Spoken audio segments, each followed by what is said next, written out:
મહત્વપૂર્ણ સમાચાર મળી રહ્યા છે ખેડાથી, જ્યાં વડતાલના સ્વામીની લંપટ લીલાનો મામલો, જેમાં હરિભક્તોએ ખેડા જિલ્લા કલેક્ટર કચેરીએ નોંધાવ્યો હતો પોતાનો વિરોધ।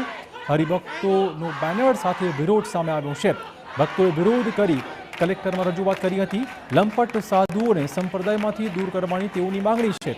નૌતમ સ્વામીને સંપ્રદાયમાંથી દૂર કરવાની માંગ પ્રબળ બની ગઈ છે। ભક્તોએ કલેક્ટર કચેરીમાં ધૂન બોલાવીને પોતાનો વિરોધ વ્યક્ત કર્યો હતો। જે દુષ્કૃત્ય કરી રહ્યા છે નાની નાની બાળાઓ પર અને બહેનો ઉપર અને ફસાવી રહ્યા છે, તો એ અમારે મંદિરોમાં બહેનોને અને મારી બહેનો અને નાની નાની બાળાઓને અમારે મોકલતા વિચાર કરવો પડે। એટલે અમારા આવા સંતો છે એને દૂર કરો, સંપ્રદાય બચાવો અને લંપટ સાધુને ભગાડો। ટ્રસ્ટ અને એમના જે આચાર્ય રાકેશ પ્રસાદ જે કહેવાતા આચાર્ય છે એ કેમ છાવરી રહ્યા છે, તો એ છાવરવાનું બંધ કરે અને જે હરિભક્તો ઉપર ખોટી એફઆઈઆર જે દાખલ કરી છે એ એફઆઈઆર દૂર કરવામાં આવે। એ અમારી 2 લાઈનની એક સિંગલ માંગણી છે।